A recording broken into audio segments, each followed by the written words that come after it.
क्या है आपका? सामिर। कहाँ से आया? আমি বাংলাদেশ থেকে এসেছি। বাংলাদেশ থেকে আসছেন? জি। বাবার নাম? বাবার নাম শেখ জাফর। বাংলাদেশে কোন জায়গায় বাড়ি? আমাদের ঢাকায়।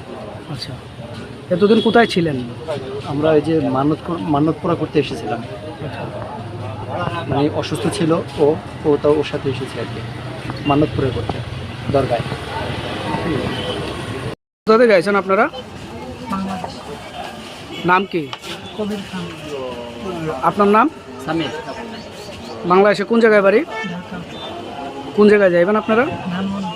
হ্যাঁ, ঢাকা যাব। এখন কোন জায়গায় আছেন? এখন তো হয় আচ্ছা, কি উদ্দেশ্যে আছেন? বাড়িতে যাব তাই। কোথা থেকে আসছেন? বাংলাদেশ থেকেই যাব। বাংলাদেশ থেকে কোথায় আসছিলেন? তো এখানে মান্নত পূরণ করতে এসেছিলাম তো কোন জায়গায়? দিল্লি নিজামুদ্দিন। বাবার নাম? জি। আপনার বাবার নাম? জাকির খান।